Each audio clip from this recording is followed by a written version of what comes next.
কাউন্সিলৰ অধ্যক্ষৰ দুটা ভাষ্য শুনিব বিচাৰি অকণমান দুটা প্ৰশ্ন আছিল তাৰপিছতে মই শংকৰ ওচৰলৈ আহিব বিচাৰিম মই সংযোজিত হ'ব বিচাৰিম ডক্টৰ ৰুক্ম গোহাঁই বৰুৱাৰ সৈতে আৰু গোহাঁই বৰুৱা ডাঙৰীয়া মই প্ৰথম প্ৰশ্নটো আপোনাৰ পৰা জনাৰ চেষ্টা কৰিম যে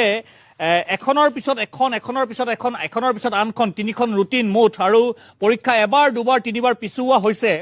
ক'ৰবাত একেটা বেটছ ক'ৰবাত পৰীক্ষা হ'ব ক'ৰবাত পৰীক্ষা নহ'ব এতিয়া পৰীক্ষা নিদিয়াসকলৰ মূল্যায়ন কেনেকৈ কৰিব কিহৰ ভিত্তিত মাৰ্কশ্বিটখন দিব যোৱাবাৰ যেতিয়া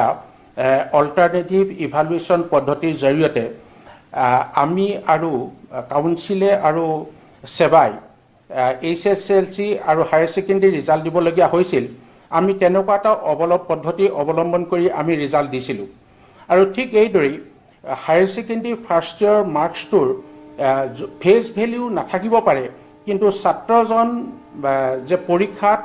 অৱতীৰ্ণ হৈছে তাৰ এটা প্ৰমাণ হলেও আমি দিবলগীয়া হ'ব পাৰে আৰু প্ৰথম কথা হৈছে যে আজি ইয়াত যিসকল ছাত্ৰ ছাত্ৰী বহি আছে বা এইবাৰ যিসকলে হায়াৰ ছেকেণ্ডেৰী ফাৰ্ষ্ট ইয়েৰ পৰীক্ষা দিব সেই ছাত্ৰ ছাত্ৰীসকলৰ আচলতে মানসিক অৱস্থাটোলৈ আটাইতকৈ বেয়া লাগে কাৰণ বাৰে বাৰে তেখেতসকলক মানসিকভাৱে কিন্তু অত্যাচাৰ কৰিছে চৰকাৰ শিক্ষা বিভাগ সেৱা কাউন্সিল এইসকলে কাউন্সিল হওক সেৱা হওক কেতিয়াও পৰিস্থিতিৰ পৰা তেখেতসকলে কেতিয়াও শিক্ষা নলয় এই কোভিডৰ সময়ত যে এটা পৰিস্থিতিৰ সন্মুখীন হ'ল আজি তাৰিখলৈকে শিক্ষা কিন্তু লোৱা নাই এতিয়া কিছু তেখেতসকলে সলনি কৰিবৰ কাৰণে চিন্তা চৰ্চা কৰিছে কিন্তু মই ক'লো যে একাংশ ব্যক্তিগত খণ্ডৰ বিদ্যালয়ৰ মালিকৰ যে হেঁচা সেই হেঁচাবিলাক যিদিনাখনলৈকে থাকিব সেইবিলাকৰ হৈ যিদিনাখনলৈকে কাউন্সিলৰ সেৱাই কাম কৰি থাকিব সেইদিনাখনলৈকে ইয়াত বহি থকা এই ছাত্ৰ ছাত্ৰীসকল অসমৰ যিসকল ছাত্ৰ ছাত্ৰীসকলে এতিয়া উৎকোচৰে বাট চাই আছে পৰীক্ষাৰ কাৰণে সেইসকল ছাত্ৰ ছাত্ৰী কিন্তু কেতিয়াও ন্যায় নাপায়